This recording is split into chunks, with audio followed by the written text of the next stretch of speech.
yi jërë ngeen jëf si ànd avec ITV dalee nag jàmm ci bile jotaayu xibaar la ca gën a fës këru liggéeyukaay bi di APS ak jafe-jafe fa nekk dàq ba ñu dàq jàq taskatu xibaar bi di Jacques Maton ca BBC ak yeneen i poñ loolee moo sabab ak tub syndicat bi ëmb taskatu xibaar yi daañu ci dikk ci bile jotaayu xibaar.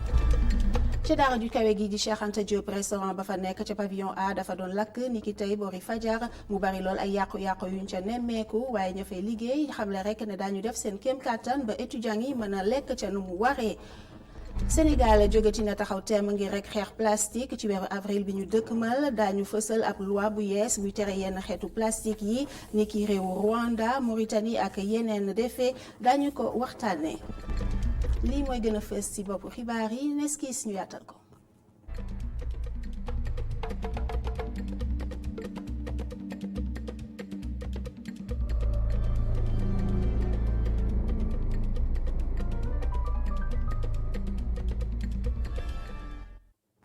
dañu koy doxee ak mbiru Thione Seck niki tey la taxawaat ci kanamu àttekat bi waaye boobule procès dañu ko dàq ba ñaar fukki fan ak ñett ci weeru mars bi ñu dëgmal moom woykat bi nag amoon na fi bàyyi yëpp ndégganiku waaye nag ki nga xamante ne moo di cour d'appel dal di jël dogal dal di ubbiwaat boobule procès moom ak ki nga xamante ne moom la ñu koy toppandool mu di Alay jiite laata nag loole di am ci boobule procès.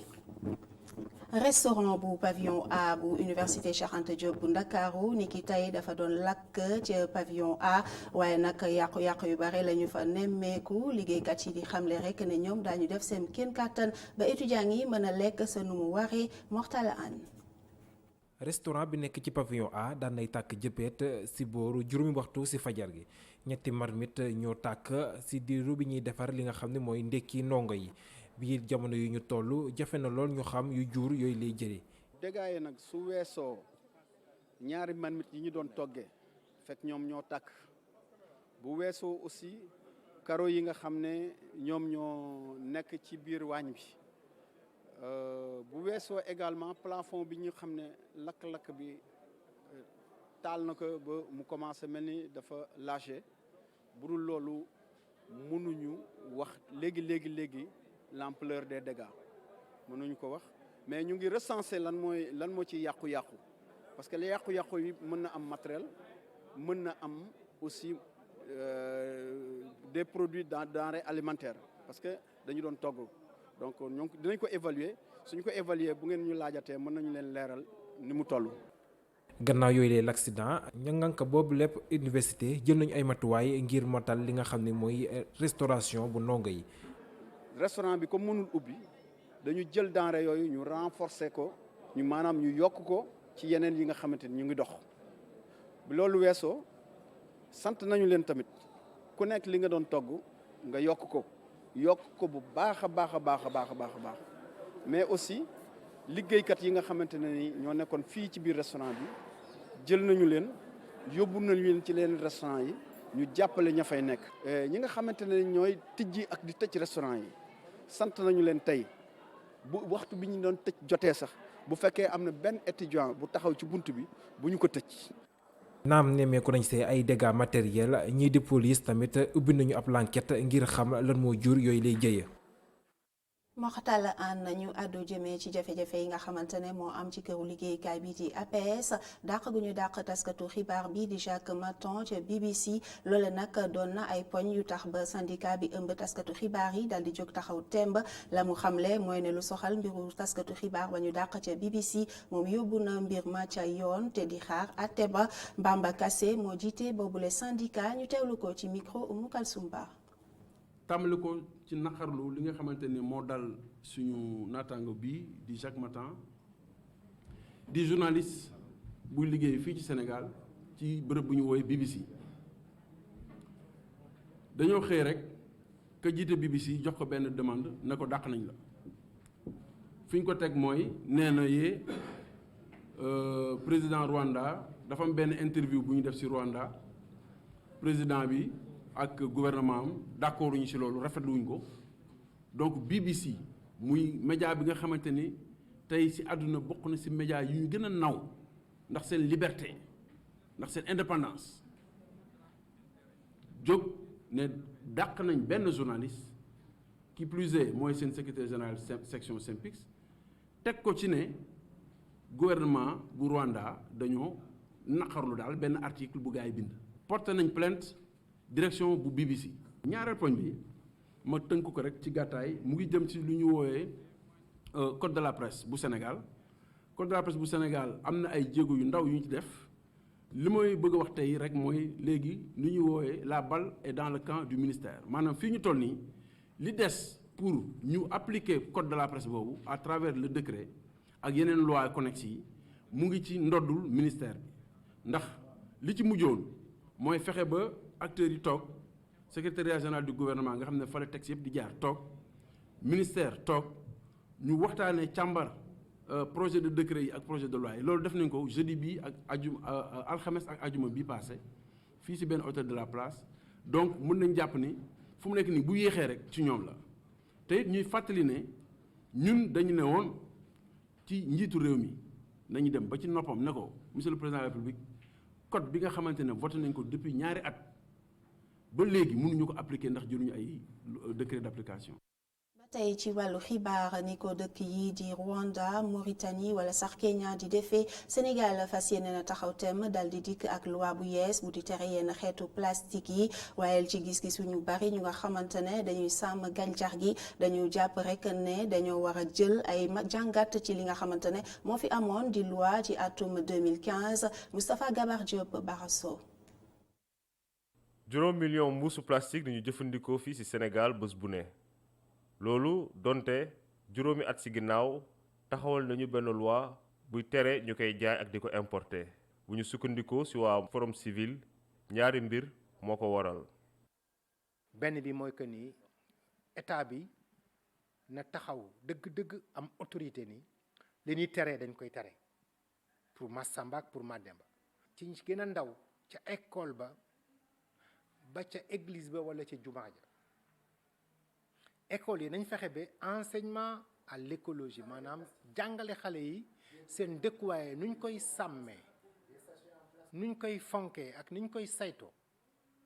waxtaan bi itam bu ni mel itam nu mun koo amal bu ñu demee ci jàngu ja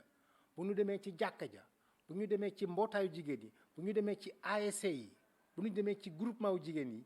yu ni mel itam ñu koy waxal nit ñi. balaa ñuy tere plastique bi ñenn yi jàpp nañu war nañu teg leneen. Il faut des alternatives. Par exemple, il faudrait équiper plus les. war nañu am loo xam ni mën nañ ko jëfandikoo suñu tere plastique war nañu teg ay poubelle ci bërëb yi nga xam ni nit ñi dañ fay daje defar itam ay infrastructure d'assainissement loolu yépp dañ ko war a def balaa ñuy tere plastique suñ ko deful du sotti te ñun xam nañ ni lu war a mën a nekk la mën nañu sax am plastique biodégradable. Possible d'avoir des plastiques qui sont biodégradables. Ça. balaa ñu tëral loi bu bees bi ci avril bii di ñëw ñenn ñi jàpp nañu ni askan bi war nañ leen gën a sensibiliser ci wàllu cadre de vie. ñaareel bi ñi tax ñu def loi bi itam ñu wax ak ñoom ci njekk ak ci teraanga wax ak ñoom waxu citoyenneté maanaam waxu dëkkandoo ak waxu nawle xëy na sax du mën nañu bañ a dugg ci waxu doxalinu police damay taxaw di la ko forcer mais wax ak yow sensibiliser la waxtaanu nawle waxtaanu dëkkandoo ba nga xam ne li ma lay wax moo baax ci yow moo baax ci man mooy baax ëllëg ci sunuy doom ak sunuy sët à mon avis yooyu bu fekkee am na ba nu yegg ci day tax bu boobaa ku ci nekk xam ne loi bi nga xamante ni ñu ngi ko bëgg a taxawalaat pour mu xëy na mu gën a dëgëral loi ba woon dañ ci mën a déggoo. at bu ne lu tolloog 2 millions déchets mooy génn Sénégal 10% déchets yooyu nag doon plastique. ministère bi ñu dénk wàllu dëkkuwaay ni ki tey ci suba la amal ab lël ñeel nag plan bu yees bi nga xamante ne moo soxal wàllu dëkkuwaay ak li ko wër ci atum 2035 fii ci Ndakaaru bari na lool ay meeru gox fii ci Ndakaaru yu nga xamante ne teewe woon nañu boobule ndaje leneen luñ ca mën a jàpp mooy lañ ca jublu mooy fexe ba dëkkuwaay yi ñu mën koo dëkkee waaye ci anam yu tegu ci yoon Oumar Kane Souleymane Diallo. région bu Ndakaaru am na plan directeur d'urbanisme bu bees njeexital gi tax ba Dakar am plan d'urbanisme bu méngoo ak dëkk yu mag yi ak occupation espace bu gën a jaar yoon. plan la maanaam lu ñu toog la jàngat ko defar ko ba mu noppi mu doon ay këyit képp ku xëyati di bëgg a tabax wala ngay bëgg a defar dara ñu ne la plan bi kat mayewul fii ñu def fi nangam wala nangam donc planification la planification nag ay këyit la yoo xamante ne dañ koy defar waajal ko bu ko defee ëllëg ku nekk bañ ko foowee bañ ko xam maanaam tey jii gis nga bu ñu nee fan la ñu war a def stade ñu ne jam ñaaju kat waajaloon nañ fa fu stade war a nekk fan la ñu war a def daral gis nga tey dëkk bi ni mu mel ni mu xatee est-ce que tey waajal nañ fan la ñuy yóbbu mécaniciens yi est-ce que tey waajal nañ fan la ñuy yóbbu ñi nga xamante ne ñooy jaay oto ci mbedd mi est-ce que waajal nañ ñi nga xam ne dañu yor bant di ko yat plan bi mooy tax ñu ne lii kat fii la gën a dëppool ndaxte day jege port bi jaaykatu oto yi dañu war a jege port bi ndaxte fa la ñuy jëlee seen oto ñi nga xamante ne dañuy bay wala nangam dañu war a am nangam ak nangam donc loolu mooy solo bi. mu nekk ab plan goo xam ni dafa ñëw ci waxtuwam bu ñu gisee Dakar ni mu mel. dëkkuwaay xam nga day màgg dëkk bu ne dañ ko war a natt bu yokk ñu bàyyi xel li nga xam ne moom mooy dëkkuwaay yi naka lay toll ba tax na nag Dakar 1902 bi ñuy jëlee capitalu AOF jëlee ko Ndar andi ko Dakar ci lañ defoon natt bu njëkk boobu def ko 1946 1957 ñu soppiwaat ko yokk ci Pikine ak Dagoudane leneen li mooy 1967 plan Ecochar boobu ñëw plan Ecochar boobu nag bi mu ñëwee ba léegi seetaat nañ ko seetaat ko waaye dëkk bi lu muy gën a màgg ñu war a seetaat plan bi organiser waat ko lu ne rek ñu prévoir ko gis ngeen tey dem ak dikk bi bu njëkk ba mën na am ay saret la woon oto yu bëriwuñu woon léegi oto yu bëri nañ ba nga xam ne mën na am problème la ñu jur donc faaw ñu def li nga xam ne mooy transport de masse waxuma transport en commun mooy bus yi ñuy jël nga xam ne fanweeri nit bu ko ëppee ba ñeent fukki nit mais transport de masse mooy lu mel ni TER nga xam ne di nga mën a jël téeméeri junniy nit ci benn bés di leen yóbbu leen andi. ab xayma bu ñu def buy wane ni téeméeri dëkkuwaay yoo jël ñeenti fukk ya teguwuñu ci yoon. ci loolu le plan directeur bu bees bi bëgg a indi ay saafara ci ndimbalu agence japonaise de coopération internationale.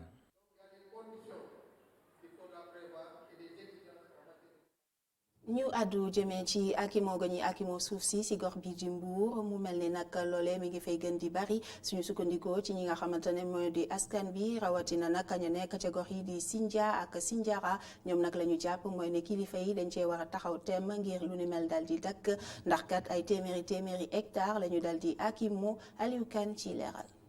ci diwaanu Bandia askan bi fay yeewoo gis nañ ne ñu ngi saax-saaxee seeni suuf te it ñoom mënuñ ci lu bari muy li ñuy ñaawlu bu baax a baax te gis nañ ne accaparement des terres phénomène la bu am doole ci seeni gox. ñuy dem nag benn phénomène bu dal suñu kaw mooy que ni am na xeer bu weex bu fi ne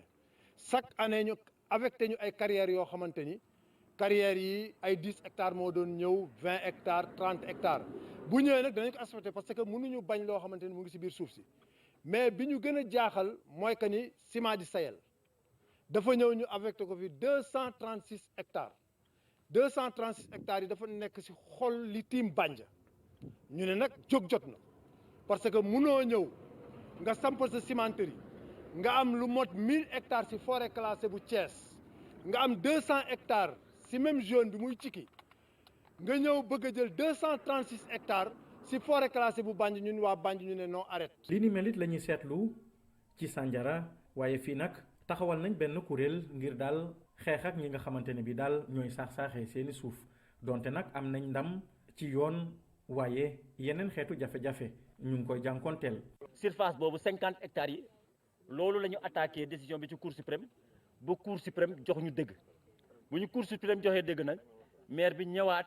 attaqué waat décision ba procureur ne dañuy arrêté ñun itam bu maire bi attaqué ñun itam ñu attaqué waat ba suuf saa ngi nii tey di mbamba fay boo xam ne kenn defagu ci dara bu ñu commencé di labourer la ñu procureur wax ne arrêté leen ñu arrêté ñu ne maire bi yéen itam amu leen droit fi def fi dara kon donc statu boobu moo nekk ci Sandiara tey. lancé nañu fi benn processus de réforme foncière mettre nañ fi en place commission nationale de réforme foncière état bi def na ci xaalis bu bëri ñooñu gëstu nañu bind nañ seeni document jox nañ ko président de la république mais biñ ko joxee président de la république foofu la lépp doxee tàbbi géej waxul waaw waxul déet. seetlu bi mooy lii di accaparement des terres mu ngi gën di am doole ci département bu Mbour ba tax na askan wi ñu ngi ñaan autorité yi ñu dugal seen loxo ci xeex bi ñu sumb jëmee ko ci ñooñee nga xamante ne ñu ngi jël suufu askan wi ci lu dul yoon. xalif général bu Ndiassane moom ñaawlu na li nga xamante ne moo di faat gu ñuy faat gune yi ak jigéen ñi suñu sukkandikoo ci ki yore kàddoom moom xalif bi dal dina mettitlu bu baax a baax li nga xamante ne moo di xeetu ñaawteef yooyu lee ba noppi dal di sàkku ci nguur gi mu jël ay matukaay ngir rek dal di aar askan wi la mu sa toftal moo di amal ay ñaan ngir rek ñu dal di mucc ci li nga xamante ne moo di coronavirus Serigne Abdourahmane Kounta la ñuy teewlu ci micro Isidore Alexandre Sène. ñuy rey ay xale di faagaagal ay jigéen di yàq ay alal loolu ci dëkku mel ni Sénégal ak ni Sénégal amee teranga ak nitu sénégalais ñu mu xamee valeur téye ko noonu jàppe ko noonu di ko doxee muy am sëñ bi ne mu ngi koy ñaawlu loolu kon ñu ngi ñaax njaboot gépp waaye di ñaax it état bi ñu war a mën a taxaw nag pour gën a mën a sàmm bakkan yooyu ak alal yooyu ba loolu mën a dakk bi ci des itam ñu ngi tàllal yàlla loxo di ñaan feebar bi nga xam ni lëmbee na adduna bi tey di coronavirus bi nga xam ne am na ci Chine ñu ngi ñaan suñu borom yal na ko yàlla jeexal du wax rek ne yal na ko fa yàlla yamale pour mu mën a yem ci askan woowu déedéet waaye yal na ko yàlla jeexal ndax ay doomu aadama la ñu te yàlla dafa fonk jaamam boobu ñuy tudde doomu aadama yal na ko yàlla jeexal ko ci adduna bi ñu dalal it xel yi kon ñu ngi ñaaxaat ñëpp ñu ñëpp delluwaat ci yàlla. leneen lu askan wi ñaawlu mooy ne rek nga di sekk waxtaan ak nit mu di la enregistré ci loo yégul lu ni mel nag ñu ci jot a waxtaanal jàpp rek ne commission bi nga xamante ne moom la ñu dénk wàllu protection des données personnelles dafa wax a dakkal lu ni mel suñuy ndaw di Adama Sarr ak Bachir Sow def nañ ci ab gëstu. si jamono ji ñu nekk dey wuyu bi ngay wuyu téléphone mën nañ ko enregistré loolu le sax ñu bëri xamuñu ko moonte booy xool bëri na ay loraange yu mu mën a andi jëf yu ñaaw yooyu lee waa ji moom àndu ci benn yoon. appel yi ñuy def nii yenn saay am na ñoo xam ne dañuy enregistré nit ñi te fekk loolu pour man sama gis-gis jaaduwul am na ñu koy def mais sama gis-gis man jaaduwul nga enregistré nit ki ba pare nga daal di ko pasare génnee loolu noonu nii ñi dégg ko loolu jaaduwul. wax téléphonique yi dafa nekk loo xam ne privé la. ngir nag dakkal jëf ju doy waar yooyu le étudiante bi moom mu ngi jox ay conseils góor ak jigéen yi nga xamee ne dañuy faral di def li ni mel. li may conseil jigéen ñi di ko conseil aussi góor ñi parce que dara wanewul que ne jigéen ñi kese ñoo koy def et que waaw mooy noonu daal di leen wax comme ce que j'ai dit tout à l'heure ñu am sutura. ci nit ki bu la woowee ngeen wax li ngeen di wax boo leen paree ngeen raccroché jarul enregistré et moi je ne trouve pas l'intérêt def ko. dakkal googule sax ñu war a dakkal li nga xamee ne moom moo di enregistré téléphone yooyu le tax na nag boo kii moom di si joxe ay safara. bon pour man appel yu ñuy enregistré du lu normal du loo xam ne dañ ko war a def te loolu am na foog naa léegi Sénégal ay organisation yoo xam ne ñoo ngi fi pour encadrer loolu donc foog naa ne au-delà de sensibilisation bi dañu war a sanctionner action yu mel noonu pour que nit ñi xam ne que loolu jaadool. jamono ji ñu nekk nag lii di réseaux sociaux yi daal di nañu soppi bu baax nag li nga xamee ne moom moo di xarxanami jokkulante yi mu nekk nag loo xamee ne ku si nekk war na cee bàyyee xel. ndax nag lii di sa dund mën na fee jaar sax yàqu li ko waral nag moo di téléphone yu xarañ yi nga xamee ne dañ koy jëfandikoo te mun cee def lu nekk. xibaaru tàggat yaram ñaar fukki fan ci weeru février ba ñu nekk ci Dakar Arena tournoi qualificatif ñeel wàllu boxe dana fi am